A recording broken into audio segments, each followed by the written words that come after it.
ఆ వ్యక్తికి మంచి ఫ్రెండ్స్ ఉన్నారండి. ఆ ఫ్రెండ్స్ అందరూ కూడా మంచి మంచి స్థాయిలో ఉన్నారు.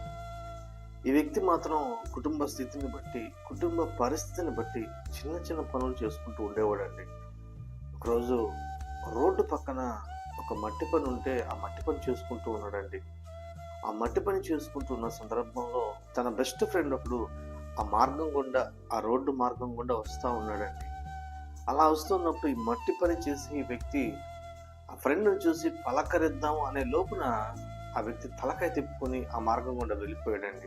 సరే అనుకున్నాడు, చూడలేదేమో, తన పనిలో ఉండి బిజీలో వెళ్ళిపోయాడేమో అని చెప్పేసి అనుకునండి. మళ్ళీ ఒక అరగంట తర్వాత రిటర్న్ అయ్యాడండి. తన ఫ్రెండ్ రిటర్న్ అయ్యాడు, వస్తా ఉన్నాడు.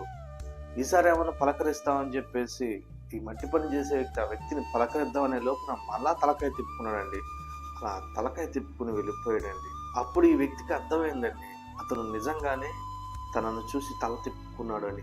ఎందుకంటే ఎక్కడ ఇతను అతన్ని అరే అని పిలిస్తే, ఒక మట్టి పని చేసేవాడు, ఒక మట్టి తీసేవాడు నన్ను అరే అని పిలిస్తే నా స్థాయి ఎక్కడ తగ్గిపోతుందో, నా పరువు ఎక్కడ పోతుందో అని ఆ ఫ్రెండ్ అనుకున్నాడు. కాబట్టి ఆ ఫ్రెండు ఈ మట్టి పని తీసే వ్యక్తితో మాట్లాడకుండా తల తిప్పుకొని వెళ్ళిపోయాడని ఈ వ్యక్తికి అర్థమైందండి. 3 రోజుల తర్వాత మళ్ళా ఆ ఫ్రెండ్ మళ్ళా అదే మార్గం గుండా వస్తున్నప్పుడు ఈ వ్యక్తి మట్టి తీసుకుంటా ఉన్నాడు, అదే పని చేస్తా ఉన్నాడు. అలా ఆ ఫ్రెండ్ వస్తున్న సమయంలో ఈ మట్టి తీసుకునే వ్యక్తి ఆ ఫ్రెండ్‌ని చూశాడు. చూసి ఈసారి ఈ వ్యక్తి తల వంచుకున్నాడండి. అలా తల వంచుకొని మౌనంగా, ఆ తల వంచుకొని మౌనంగా జవాబిస్తా ఉన్నాడు. ఏంటంటే, "ఒరేయ్! నన్ను చూసి నువ్వేమి ఇబ్బంది పడొద్దురా. నువ్వేమి ఇబ్బంది పడొద్దు. నేనేమి నిన్ను పిలవనురా.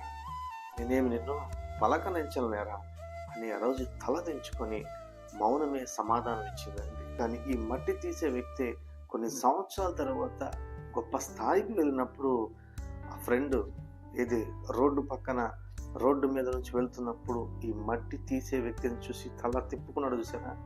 ఆ ఫ్రెండ్ అంటున్నాడు, ఈ వ్యక్తి గొప్ప స్థాయికి వచ్చినప్పుడు, వాడు నా ఫ్రెండ్, మేమిద్దరం బెస్ట్ ఫ్రెండ్స్, ఒకటే క్లాస్మేట్స్, మంచి స్నేహితులు మేము అని చెప్పుకోవడానికి ఇప్పుడు ఇష్టపడుతున్నాడు. బలహీనులుగా, చేతగాని స్థితిలో, తక్కువ స్థాయిలో ఉన్నప్పుడు మన స్నేహితులు కావచ్చు, సొంత వారు కూడా పట్టించుకోరండి.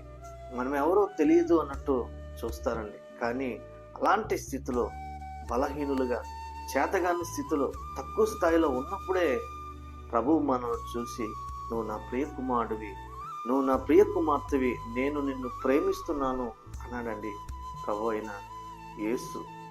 దేవుడు లోకముని ఎంతో ప్రేమించును.